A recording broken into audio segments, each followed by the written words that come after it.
Every word we say is a magic spell. So spelling, spell casting, has been specifically used to denigrate ourselves. We are born into this world. Born comes from the English word barren. Today's definition of barren is unfruitful, bleak, and lifeless. Our children, as designated by our language, aren't even ours. Parents are a pair who rents. Our governments, especially our courts, don't treat a parent's right to control and direct the upbringing of their child as a fundamental liberty. We're forced from a young age through many types of indoctrination, and our parents are helping in this process. Look at the word childhood. A hood is used to cloak and hide. The etymology of children is chill and dren. Chill means cold. Dren is a name meaning a strong and healthy individual. So children are strong individuals who must be chilled, made cold. Stay with me, this will all come together. In Ballantyne's 1948 Law Dictionary, the term human being says sea monster. When we see monster, we get the definition, a human being by birth, but in some part resembling a lower animal.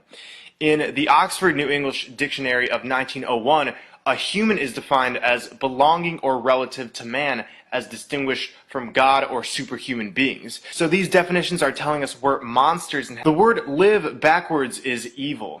Our language is telling us we're born as monsters who are bleak and lifeless to a pair who rents us out to the government and other corporations that indoctrinate us. Our childhood is spent under a cloak, and we're evil when we live. Our sentences are made up of words. The word sisters in Greek mythology were fates or witches who controlled the fates of man. Every word we say directly affects our reality and ultimately our fate. The Egyptian deity Thoth is said to have invented language and writing. The original purpose was to use words for magic. The words write and write are pronounced the same. A rite is a ceremony or ritual.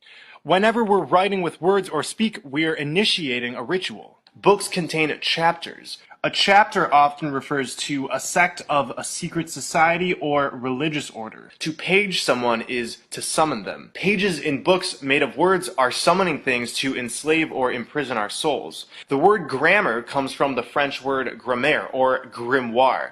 Grimoires were ancient magic books which contained instructions to summon demons. We wake up each morning. A wake is a funeral party held for the dead. At the beginning of each day, we say to each other, "Good morning." Mourning is what you do when you're sad for the loss of someone or something, by calling it a good morning. It's pretty masochistic if you ask me. We then go to work at our occupation. When we occupy something, it can mean being occupied by a military force, like in war. Many occupations are focused on money and the dog-eat-dog mentality. The dollar bill comes first before the environment or even each other. Therefore, we are committing war against each other during each day we work our occupation. We are the military occupiers. An urn is for the ashes of the dead. For the average 9-to-5 worker, it would have to be one of the weekdays in order to earn a living.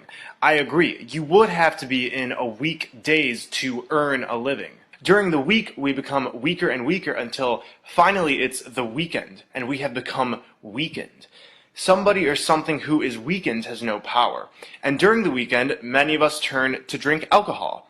Alcohol comes from the Arabic word al-kul, which is a body-eating spirit. It's also the source of the word ghoul. We drink booze or booze. Booze are synonymous with spirits who scare you, but what can you expect when you're drinking spirits? Alcohol has always been a medium for entities to flow through, and the effects in part demonstrate this.